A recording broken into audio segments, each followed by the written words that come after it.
Good afternoon. I'm Shannon Derehove. Welcome to today's webinar hosted on behalf of Sustainability and ESG Africa Conference and Expo. Today's webinar focuses on transition planning and its role in sustainability and ESG. Join our panelists as they explore what transition planning is in different contexts, why it's important, and how to develop and implement transition plans. Before we start, please note that the chat and the Q&A are available to you. Please post your questions in the Q&A and your comments in the chat. Both the Q&A and the chat are at the bottom of your screen.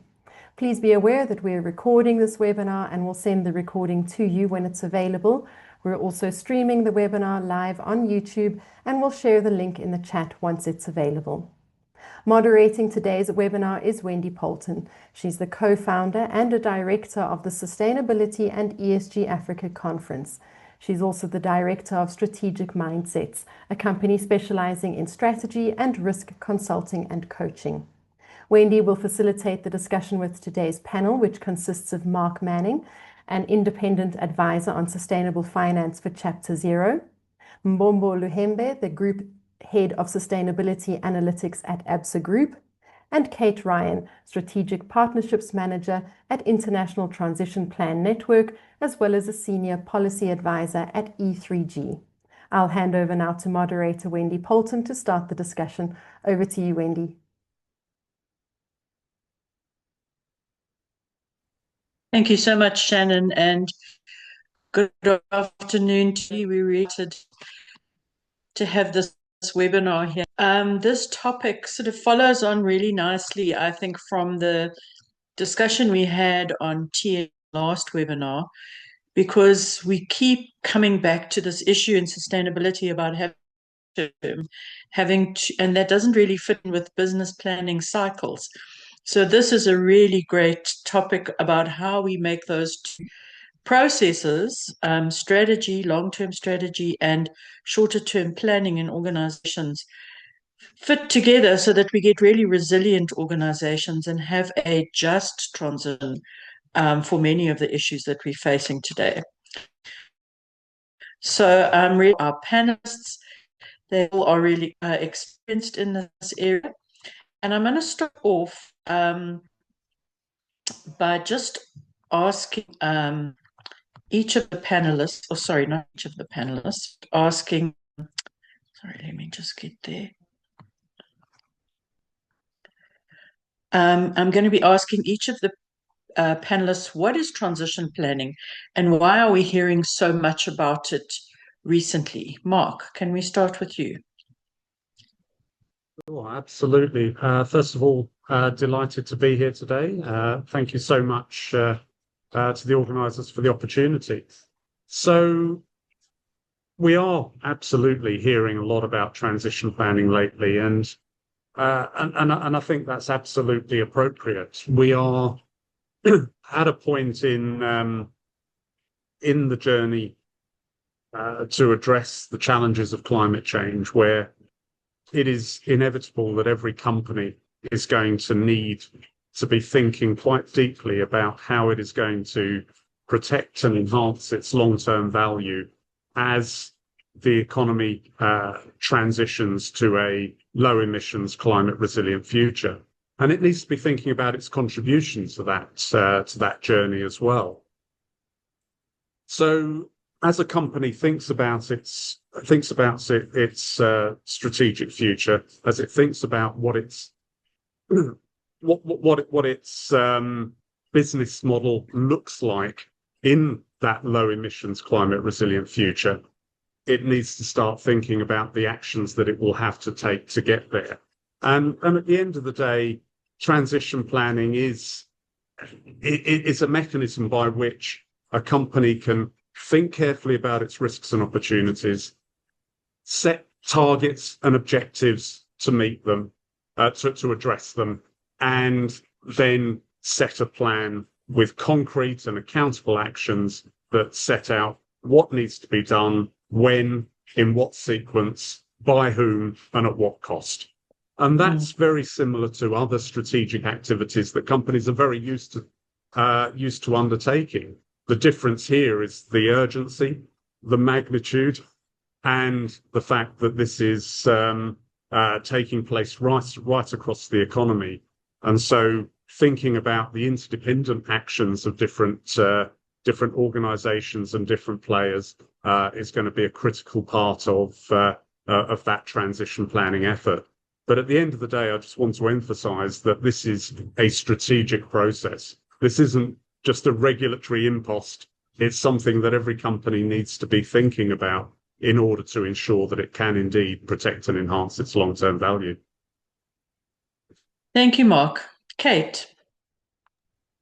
Thanks. Yeah, it's great to be here and kind of participate in this conversation. So just as a brief intro, I work for an initiative called the International Transition Plan Network that brings together a really wide range of actors working on transition planning and aiming to kind of ensure there's global coherence around approaches to transition plans. And we have a bit of a focus on supporting public sector entities to think about transition planning as well. And so I can speak a bit from that perspective. Building on what Mark has said, I think that he's absolutely right in that transition planning is a really key strategic process. I think that one kind of framework that is quite useful to think about in terms of what is transition planning that we can draw from is from the work of the UK Transition Plan Task Force, which kind of leveraged a principal approach that could be thought of as the 3 A's in terms of how do you best think about transition planning. So that's ambition, action, and accountability. And so a transition planning process really kind of enables a business to think about how do they respond to and sort of best position themselves for kind of the future low emissions, climate resilient economy that also kind of encompasses a just transition. So thinking about how you want to kind of address climate related risks and opportunities and how you want to contribute to the kind of economy wide transition. And so with that sort of ambition in mind and that sort of strategic planning approach, the transition plan really then kind of enables you to think through a process to translate that into kind of short-term actions. So think about what are the implementation steps that you might make, how will you engage with your peers and your value chain and others to kind of really push forward the transition that's needed.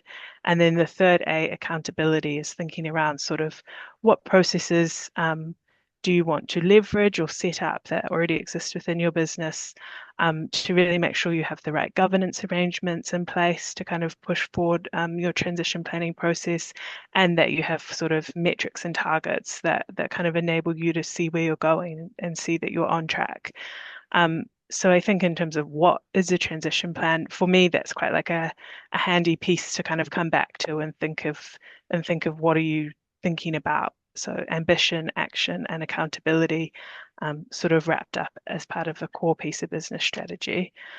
And yeah, why are we hearing about it? So I think for kind of all the reasons in terms of the world we live in at the moment in regards to climate change, but also there is kind of like a movement for transition planning to become a bit more of a norm across businesses, and a lot of regulators are starting to kind of have expectations around transition plan disclosures, and same with investors and others that are thinking about where they want to allocate their capital. So it's also a really useful tool for kind of how you can get there as well. So I think those two aspects are super important.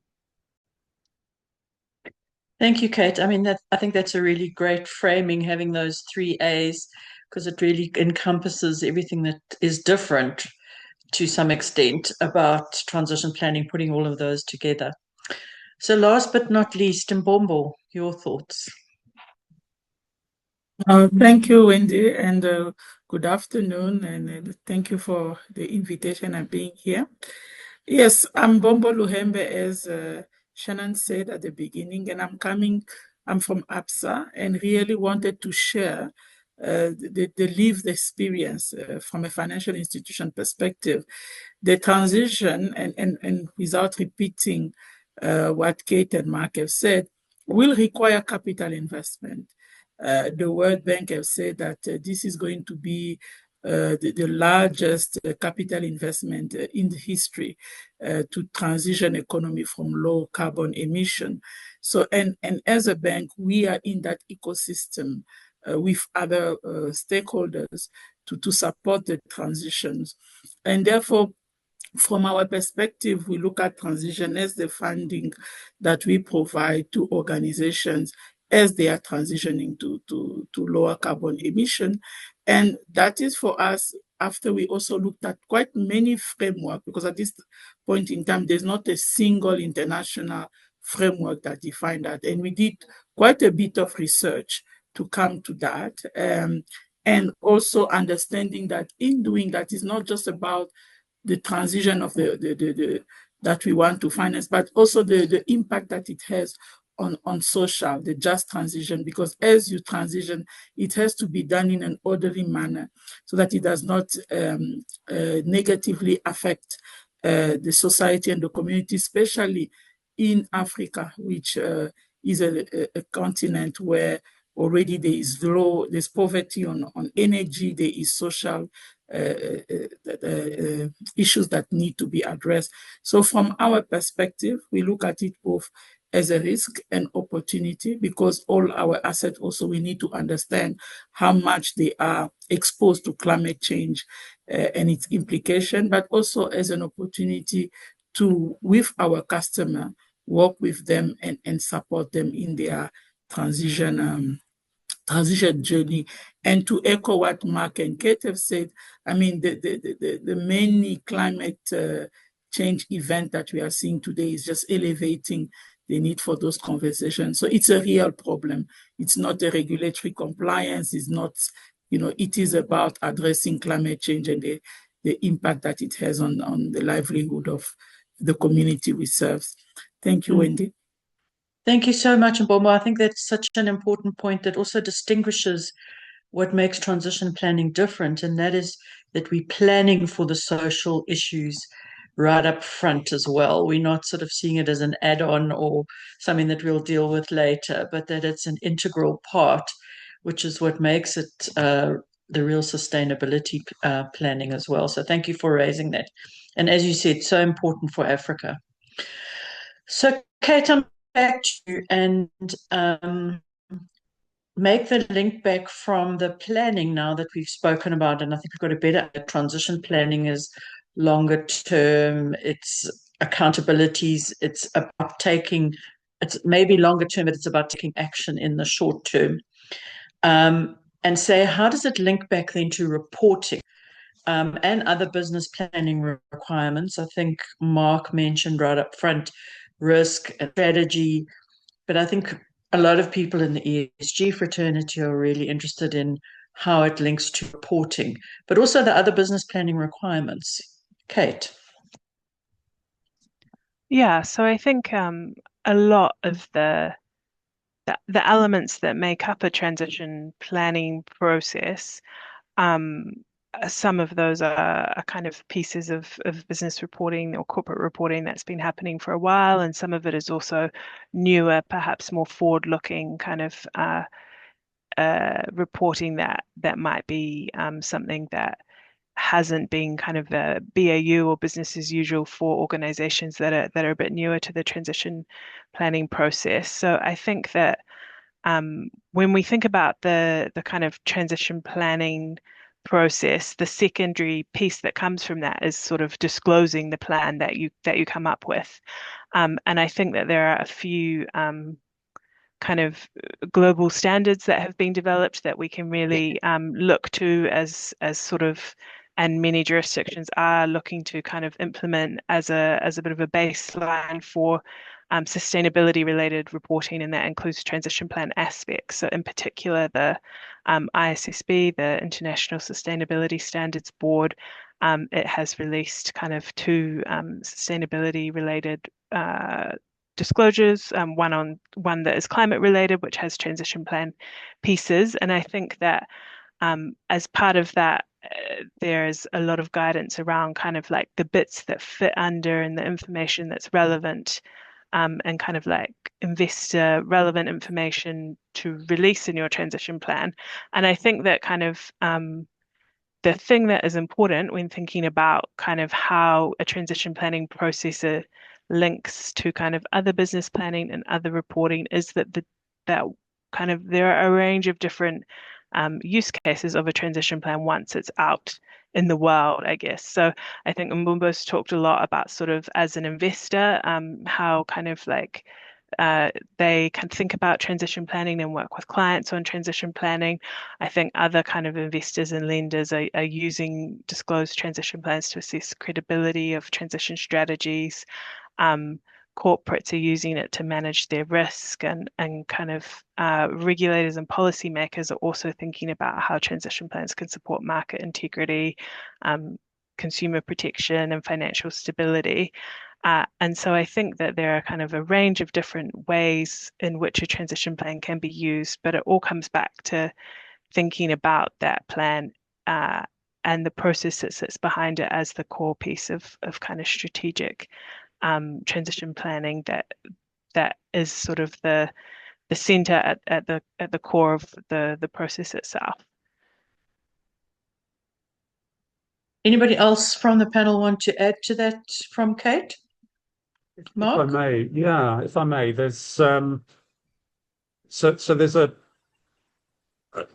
really important role here for providing transition plan related information in general purpose financial reports. So Kate mentioned the work of the IFRS Foundation and the International Sustainability Standards Board.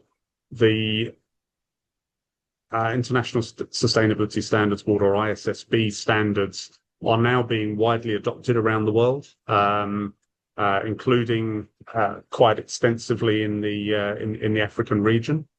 And I think there's a really important development over the past year, which is that the work of the Transition Plan Task Force that Kate referred to in her first response has been taken over by the IFRS Foundation, consolidated into the foundation's resources, and used as a basis for guidance on the ISSB's climate standard, IFRS S2. And that guidance was published literally just a month ago. And it essentially demonstrates how all of that information on a company's transition plan that is included in the Transition Plan Task Force disclosure framework is relevant content for reporting against the climate disclosure standard. There's already a forward-looking perspective in the climate disclosures that the ISSB requires, and there is information to be included in a climate disclosure that focuses on the objectives that a company has set for itself, the implementation strategy, how it's adapting its business model, how it is resourcing its climate mitigation and climate adaptation actions, and how it is engaging with the operating environment in which it does business, with its value chain, with consumers, with communities, with policymakers, and with its industry peers. So that information is recognized now as being core to climate-related disclosures that companies are increasingly being required to make as part of their general purpose financial reporting in their annual accounts. So I think that's a really important development, and that's going to get that information out there in the hands of decision makers across the financial services sector and the wider economy. Great, thank you so much. For everybody, I put the link to that guidance document in the chat. If you want to go and have a look at it, I think it's a really useful guidance for people. Mbombo, your thoughts? Because you've got the practical side of things when it actually the rubber hits the road, right? Yeah, quite right. And I just want to sympathize with anyone on the call who has done an ESG report or a sustainability report. It can be very overwhelming. First of all, there is a lot of standards and framework that can have an impact on an organization. We are in a bank, and it comes from your regulator, it comes from international standards. So it can be quite a lot. The approach that we have taken is twofold. First of all, is to understand that the information that we are providing to our stakeholders using the framework, it's about telling the story of sustainability. So really use it from a strategic document that can be used by investors, by customers, everyone that is interested in sustainability. So that is the posture that we took at ABSA, not as a tick box, not as a compliance, but really use it for strategic communication. And then from there, what we also did was to understand what framework and standards are relevant to us, because these standards can be quite repetitive, and understanding that there's quite a lot, which one are relevant to us, and in the one that are relevant to us, where do they merge, and when do they are different with different requirements, so that when we are collecting the information, we understand that maybe there are certain information that we are collecting for all the standards we are required to disclose on, and what are the specificities for some of these standards. And then from there was to do a gap analysis, really understanding what information lives already into the organization and what is not there, and what is the roadmap to closing that gap, and bringing really the 3 A's of Kate. What is the ambition? How many years do we want to take to reach the compliance? What is the actions we're going to take, with specific milestone, and who is accountable, the governance around that. So really creating a plan from that. Data is a challenge in ESG because it's a new type of discipline. All organizations are quite mature when we talk about financial information, and some of the ESG information can be seen as non-financial. So really start to create that capability into the organization and the ability to validate and check and challenge the data.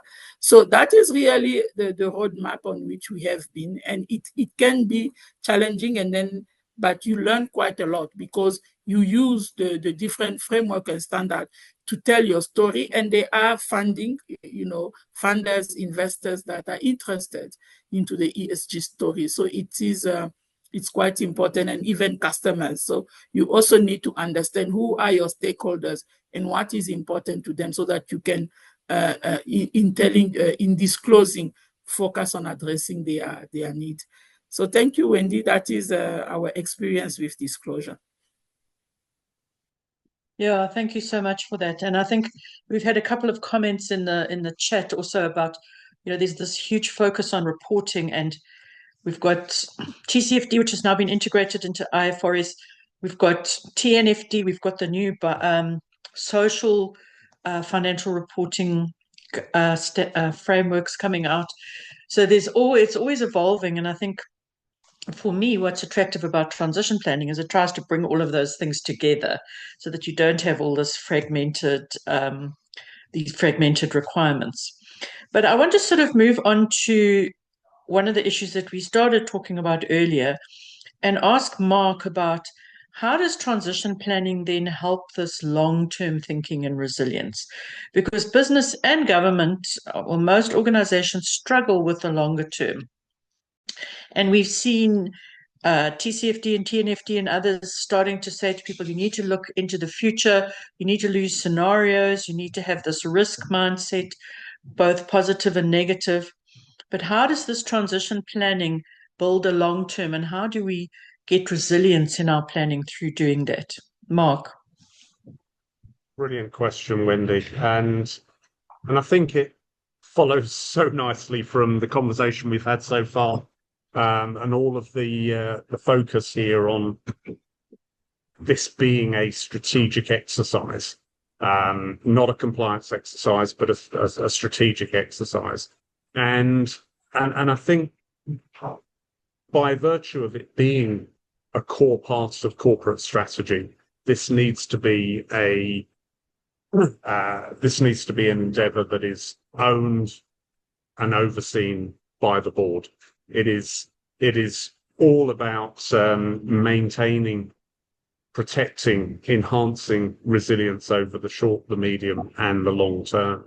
And so a board governed process for transition planning is absolutely essential, and that will ensure that it is indeed embedded right across the business. It is indeed bringing different functions of the organization together to jointly develop a corporate strategy that is fit for the future. And if they can do that, their transition plan will be an indicator of their financial and their operational resilience. It will demonstrate to the outside world and to investors and to regulators that this company has indeed thought about its future. And every company is used to assessing the drivers of value. Every company is used to thinking about the levers that it can pull to protect and enhance its value. And in that sense, transition planning is no different. It's an aspect of the same strategic activity. But as I was saying before, the main novelty being the urgency and the systemic nature of the business driver that companies are dealing with here. But ultimately, if the organization can, at the start of the transition planning process, bring those different parts of the organization together to really collectively think through the scenarios that they are preparing for and the future that they are ensuring that the business can thrive in, that can really be a very powerful initial step. And they should be thinking about those connections not only within the organization, but also with the outside world. Because as I was saying before, every company is going through this process, and every company's actions, therefore, are interdependent with those of others. So they want to be thinking also about the stakeholders in the external environment that are going to be absolutely critical to the successful delivery of their plan, which is why the Transition Plan Task Force has an engagement pillar that sits alongside the implementation pillar.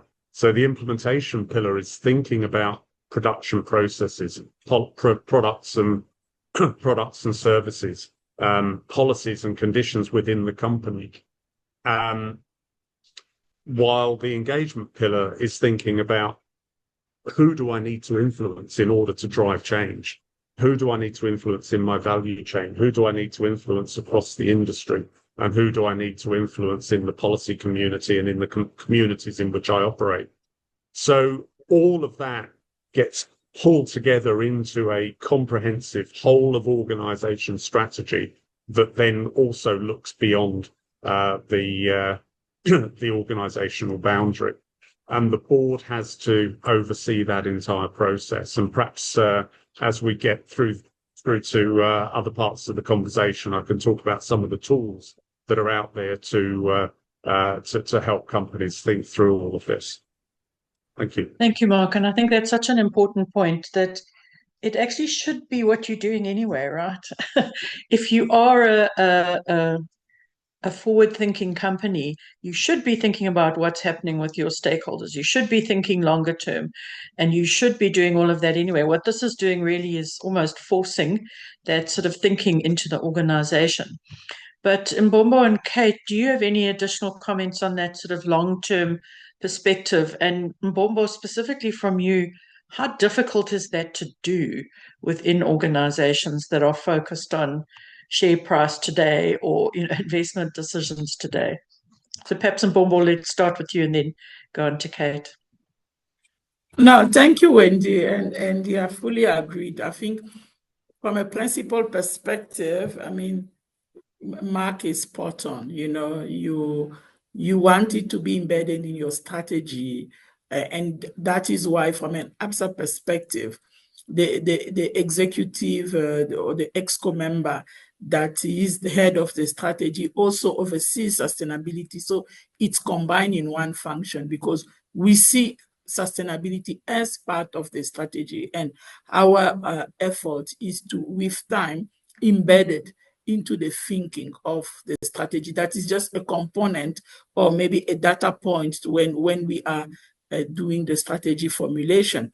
But I think that to just comment on what you said, and I agree fully with Mark, but in practice, when we talk about strategy, I don't think most companies think about 2050, what we want to achieve, and do you have the data to support decision for 2050? So I believe that is where the challenge is, as opposed to maybe a 5 or 10-year type of a strategy that most organizations are used to formulating. And but when you think about 20, 40 years from here, it's quite a challenge, and that is where that is maybe the balance, and maybe the challenge that we have. It's both from a data perspective, because you have to make decisions with limited data.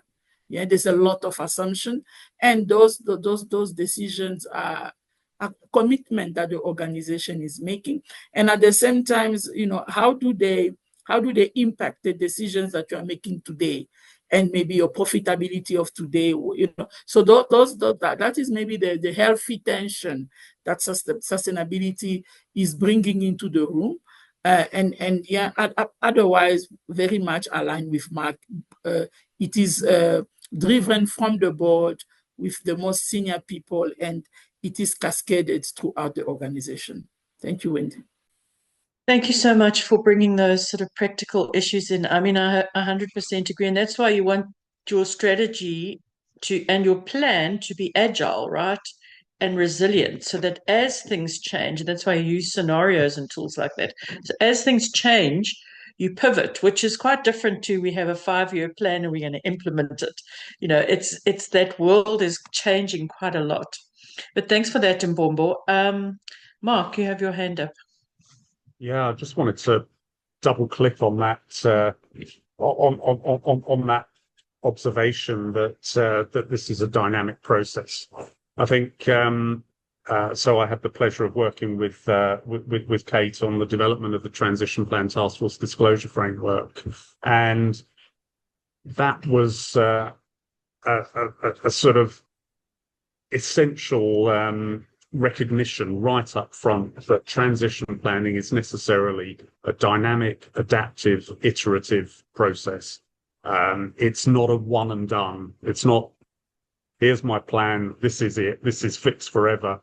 It necessarily needs to be subject to very, very agile review processes, and it needs to be responsive to new information, and it needs to be capable of pivoting where it needs to pivot. So a governance process for transition plans that allows for course correction where that is necessary, that allows for updating if dependencies work out in a different way to how you might have imagined.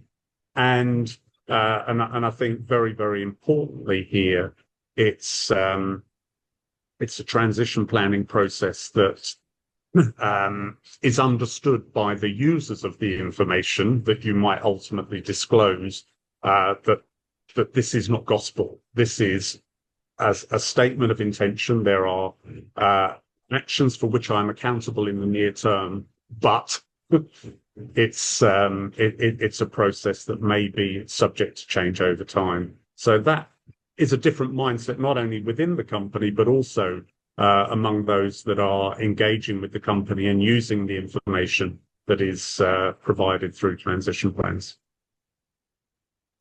Thank you. Kate? Yeah, I have coming back to sort of how transition planning can help build long-term thinking and resilience. I think Mbumbo shared kind of an approach where there is a lot of sort of incorporation of strategy and sustainability. But one reflection that I thought would be quite useful to share is that through engagement with kind of a range of other companies and financial institutions, some of them have shared with us or shared with me that the process of doing their preparing their first transition plan was actually a bit of a surprise in the sense of how much it kind of brought the company together internally and sort of knocked down some silos or barriers that they perhaps didn't realize existed. And with kind of conceiving of transition planning as a core kind of piece of business strategy, it might lift kind of these sort of sustainability concerns out of a specific sustainability office and into kind of more core business, having kind of, the finance team in there, having your strategy people. And so I think that the process of transition planning also has these kind of spillover effects or these side effects for some ways of working within particular businesses that maybe have not got such integrated kind of sustainability strategy approaches from the beginning. I know there was one person I spoke to from quite a large bank who kind of said once they started doing the transition planning process, they realized they were actually doing more transition related activities than they thought. They just didn't know the people in the other team were doing that. And so it kind of has also got potential to bring some real benefits kind of internally, I guess, into ways of working. And the other piece, which I think has been quite unspoken in our conversation so far, but maybe worth just kind of emphasizing it, is that transition planning also provides an opportunity to think about climate change mitigation, but also adaptation and resilience from that perspective. So how will you kind of adapt to physical risk and kind of other changes that will come with the changing climate? And so I think that there is a kind of a bit of a practical sort of adaptation resilience angle in there that can be incorporated within transition planning that is maybe a little bit newer than kind of the mitigation angles in terms of some of the kind of frameworks and kind of thinking that's come out, but is definitely very much something that is being thought about kind of globally at the moment. So the G20 under the South African presidency is thinking about how adaptation and resilience can be incorporated into transition planning and also to support kind of efforts for adaptation finance. So that kind of aspect of resilience is also something that is quite core to transition planning as well.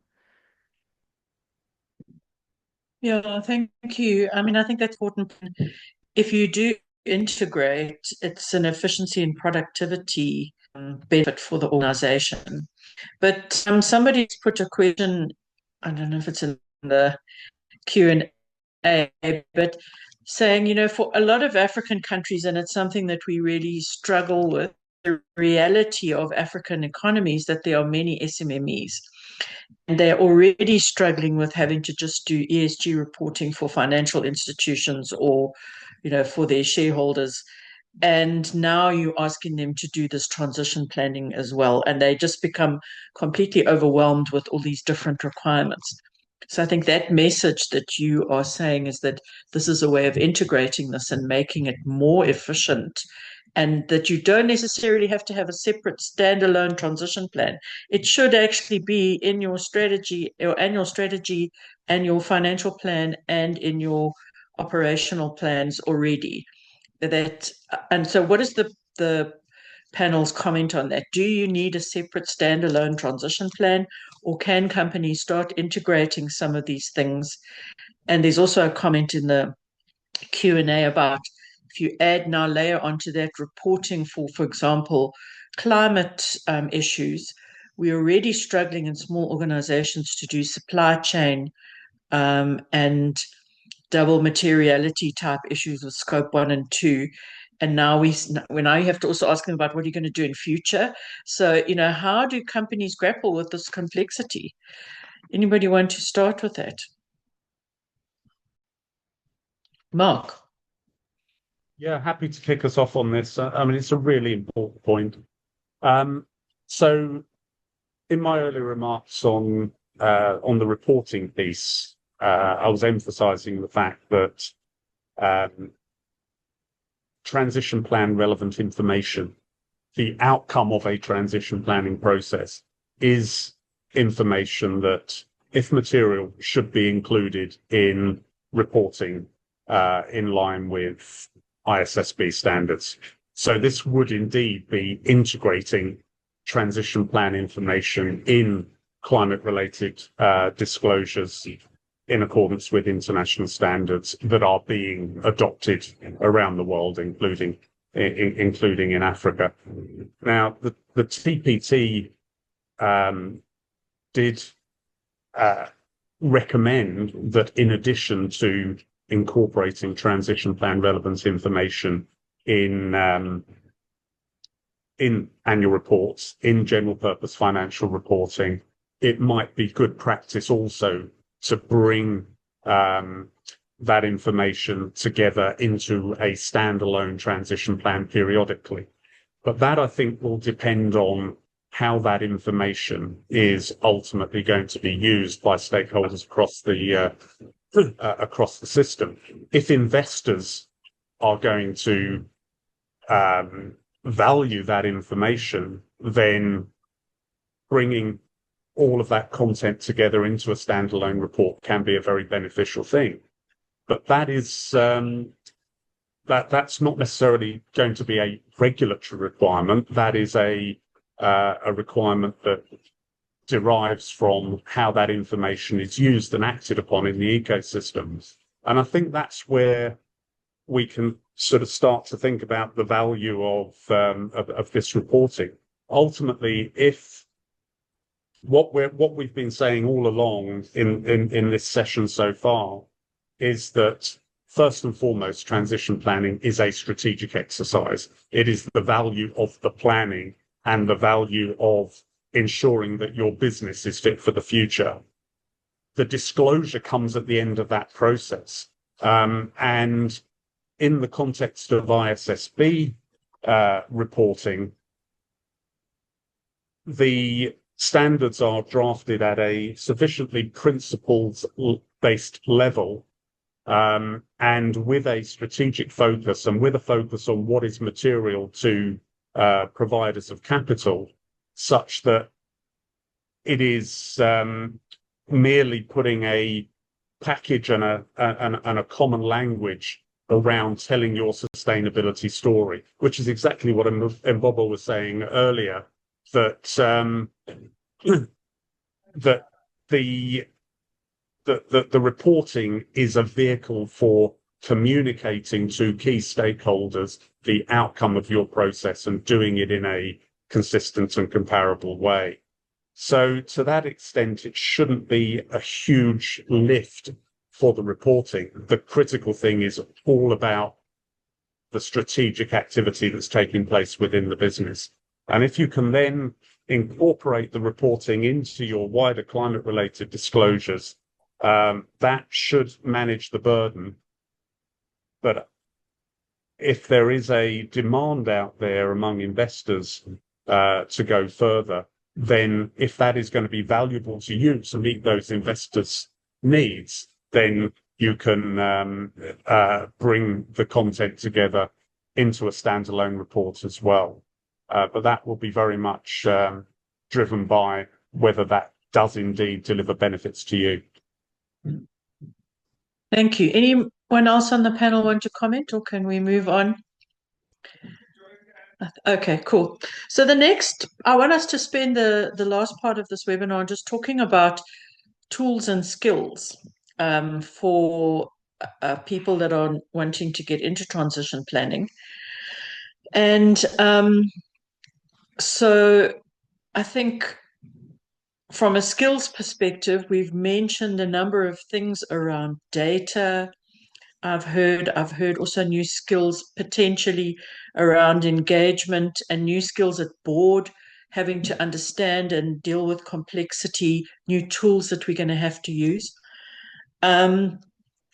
So maybe Kate, we'll start with you because you mentioned earlier that you wanted to come back to tools. What are some of the things that can help organizations do this, and what skills are they going to need to build? Upskill, I would imagine, in most cases in their organizations. I think it was Mark that wanted to come back to the Oh, tool. sorry. Apologies. Well, you start, Kate. Anyway, I'm sure you've also got some. I'll move to Mark. Yeah, I think that I I think there are a range of things out there. I guess the point I would like to make, maybe as a bit of a framing for the conversation on tools and skills, is that I think earlier we talked about the iterative nature of a transition plan. I think it's also important to think about the iterative nature of the kind of complexity, and we've also talked about how transition plans might work for smaller businesses. The kind of complexity and detailedness, I guess, of your transition plan for a company may also improve over time. So in terms of the new skills that are needed, I think it's important to kind of have this conversation in the context of this is a relatively new sort of area that we're working in, and it's something that's going to kind of get like businesses and people are going to get better at it, and they're going to learn from each version of their transition plan. And so there are a range of kind of toolkits. So I know Mark will be able to speak to the kind of board level toolkits that Chapter Zero has created. There are kind of international organizations that work on sort of how CFOs and kind of the finance office in particular can focus on transition plans. So an organization called Accounting for Sustainability. There's many kind of guidance material that the Transition Plan Task Force has kind of put out on sector by sector level that people can look to. There is a big range of things there, but I think the thing that I want to kind of start this discussion with is that it's kind of step by step, I guess, to get there. So I think that that's kind of a really important piece of framing before we get into the kind of here's a whole bunch of different things that you can look at and that is there to help you. So maybe that can be my intro for now. So have a transition plan for transition planning. A plan for a plan for a plan. I like it. Thank you, Mark.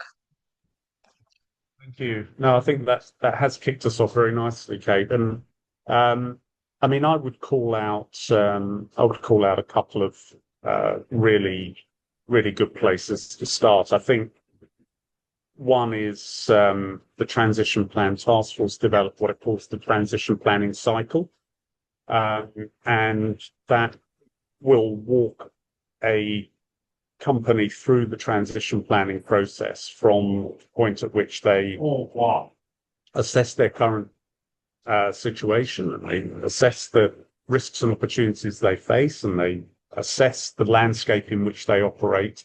And having done that equips them to set their ambition, which then in turn sets them on a path to plan their actions and then implement those actions. And within the transition planning cycle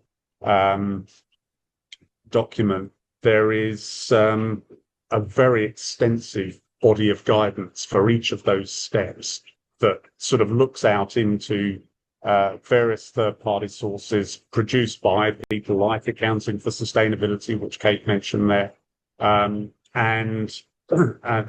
really acts as a little bit of a repository of knowledge that can help organizations on their journeys. Second, we are now starting to see more and more transition plans coming through. I think there is a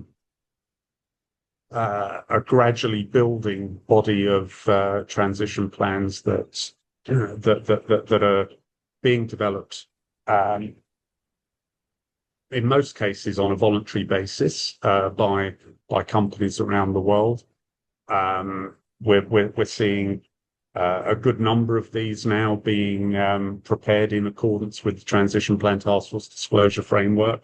And that gives a really good growing body of practical resources for organizations to look to when starting on their journeys. And then the third piece, I just wanted to home in on that board governance point.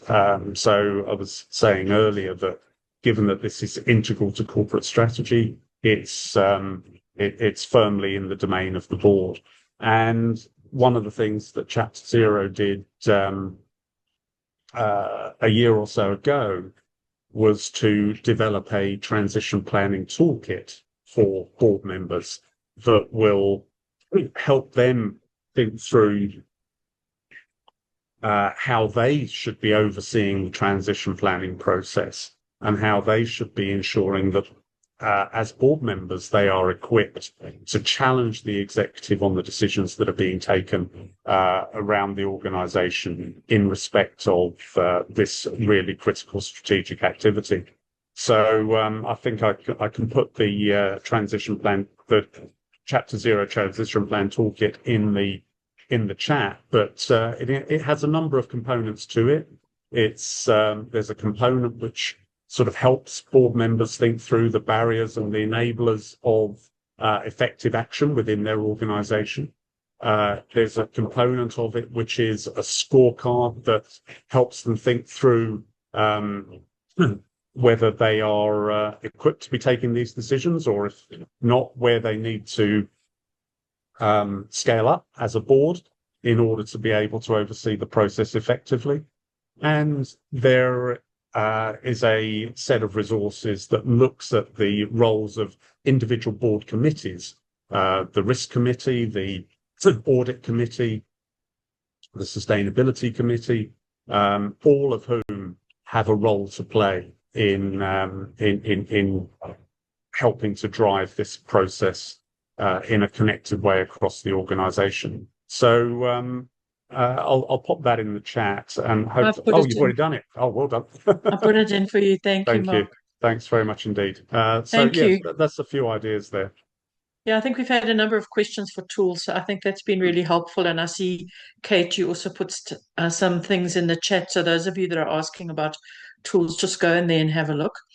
Mbombo, I just wanted to turn to you for this question. And also we specifically have had a question from Shalangu Mtembu, and he also, or she, sorry, wanted to ask about also, which I think is a really important point, how do you change culture? So it's not just about skills, it's about the culture in the organization itself. And how do we then also have corporate culture campaigns outside? How do we communicate outside our organizations about this as well? Thank you, Mbombo.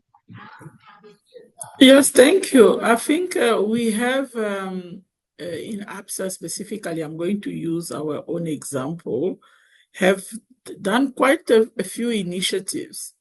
And I think it starts with knowledge. I think just to continue some of the aspect of the conversation, it's about the knowledge. You know, the more you make people aware of what is transition planning, why is it important, you create that. And that knowledge does not have to only sit at the board level, which is quite important, and it's something that we are doing and have a plan to build that. Not only with colleagues that maybe deal with sustainability matters every day, for which we also, from an ABSA perspective, had a specific initiative to upskill them. And we also brought colleagues from outside, you know, who come with more environmental type of experience, but it's also from a full organization perspective to just make people aware of what is ESG, why transition is important. So creating that culture into the organization. I must say, it will not necessarily take away the what I call healthy tension, because we have to create a balance between, you know, the strategic plan and what the other colleagues maybe on the ground want to do from a profitability perspective. I think those tensions, we must not look at them as negative. They need to exist so that there is constantly those questions about this is our long-term ambition, what we want to do in 20 years' time or 30 years' time, what is the data that is required. It is scenario basis, it is stress testing, it is iterative, but that's what we need to do. And there are colleagues that need also to worry about the now, the now and the short term and the 5. So I will not necessarily view it as negative. My comment was not to say it's negative, but it's to say that there's that healthy tension. And culture is important. It's about telling people, and I believe that from my experience, most people embrace sustainability and ESG quite well, because the problem is something that everybody can relate to. When there is a climate event, there is a flood, or everybody can see it. It's not something that is difficult to explain. Or when there is a social risk, that if, for instance, a coal mine is closed, what will happen to the population? Everybody can relate to that. So it's not something that difficult, and most people do understand that. But I think increasing the knowledge and the skill, and also we have done some target setting for the future, and that also, to Kate's comment, brought a lot of different function and part of the business together. So doing the transition plan has the advantage of bringing different part of the business and sometimes break some of the silo that exists. So on its own, it is quite important. But that's what I will do, is increasing the skills, and also being on the journey. Being on the journey in itself make more people understand why we do that, and training. That will be my answer, Wendy. Yeah, that's such an important point, that learning by doing, right? Is that if you collaborate with people inside the organization and co-create it, you get so much better by body than the sustainability department coming in and saying, this is work so much for them. So out of time, so I'd like our last question I'll combine the last two questions. And what about the financing of this transition planning for implementation? The transition plans can support transition finance. So I'm going to start with Mark, then Bombo and Kate, then finish off, and then also any closing comments that you may have, Mark. Thank you very much indeed. No, this is a critical part. At the end of the day, we've all seen the big numbers, the trillions of dollars that will need to be mobilized every year in order to in order to deliver on transition goals globally, and so a really important role of transition planning is for companies to set out their journeys for capital providers to essentially build confidence that the companies that they invest in or they lend to are indeed equipped to thrive in a low emissions, climate resilient future. And so I think a really in order to meet that investment case and meet the needs of investors that they're going to need to convince in order to attract their capital, transition plans do need to be very, very well articulated in terms of the financial resource needs that are going to that are going to underpin the plan. Kate mentioned earlier that there is a really good piece of work that Accounting for Sustainability have done, and guidance that they published recently. And that is all about integrating financial planning and transition planning, essentially bringing the financial component of planning to the fore right from the very outset, and ensuring that it is an integral part of that strategy setting process for the business. How are we going to fund this, and what is it going to mean in terms of funding this? And I think if companies can start doing that in a really effective way, they're going to be better positioned within their transition plans to attract capital. We're also going to need a really important shift in mindset across the financial services sector.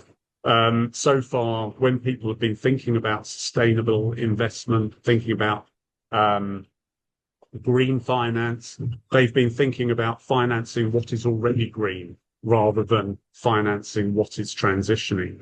And it is transition plans that can actually bring credibility and integrity to finance for the transition.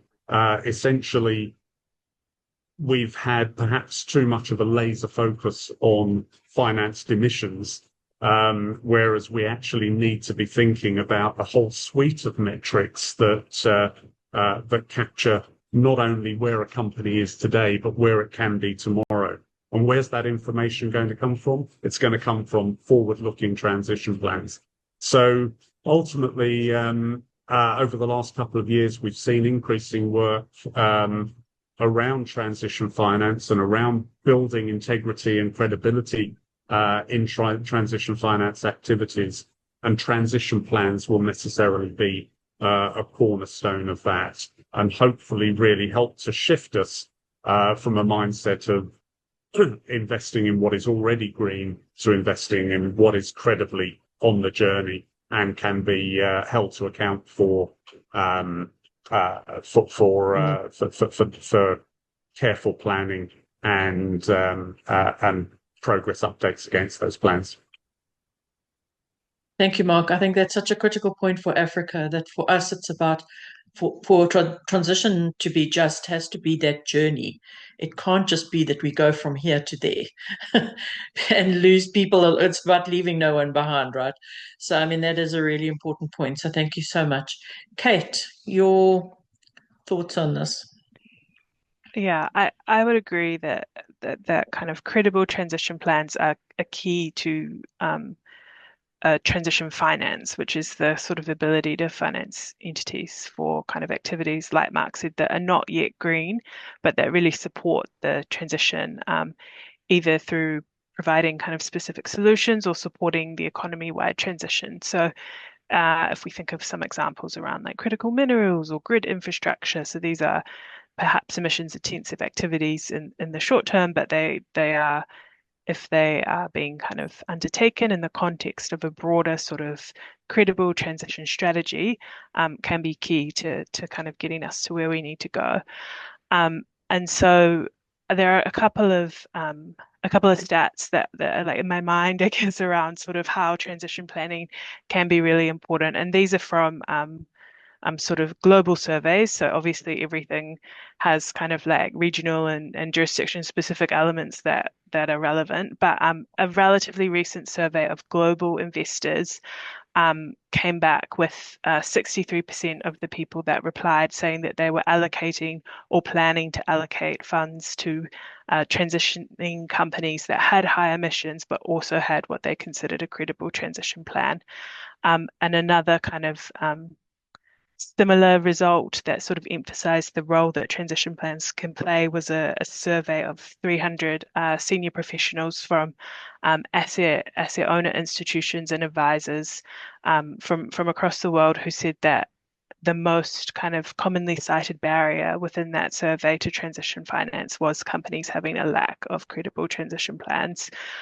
So these are kind of like a really key tool, the disclosure of a plan or the sharing of your kind of transition planning elements to really kind of support businesses and kind of getting the funds needed to make the transition. And I think that is kind of a key piece. And thinking kind of longer term, there's also the potential for transition plans to enable transition financing to kind of move from activity specific finance to something that's kind of entity specific, which can kind of support confidence and allocating to people in harder to abate sectors or harder to abate entities. So I think there are a lot of really good opportunities that can come from kind of creating and disclosing a credible transition plan. Wonderful. Thank you so much. Mbombo. Yes, just rapidly from my end, since we are over the time. So for me, I will just echo what both Kate and Mark have said. In our own experience, we do give some price rebate and the like to organizations that have a credible transition plan, but can also evidence it, because not just saying that, can support what they are saying with data.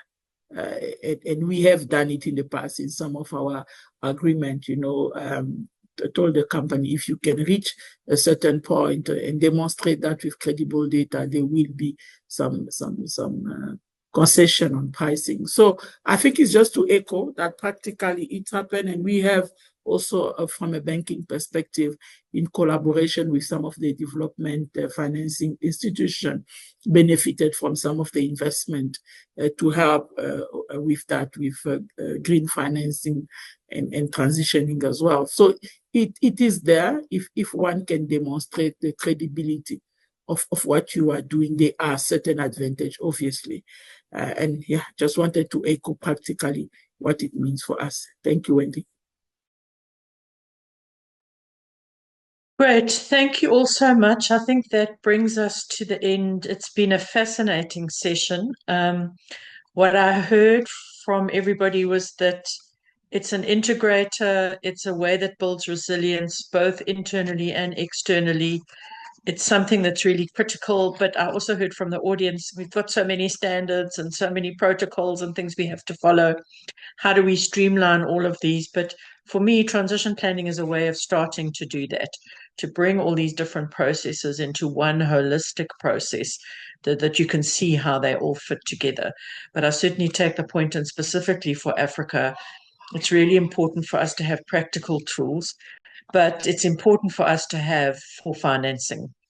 And I think that is where it's really going to be important for us to understand what works for us and how do we help our organizations in Africa start to do more transition planning. So thank you so much to my wonderful panel. You've all been amazing and made my job really easy. And with that, I just wanted to say our next webinar is going to be on critical minerals. I think Kate was just talking about that, really important for Africa and really important from a sustainability perspective as well.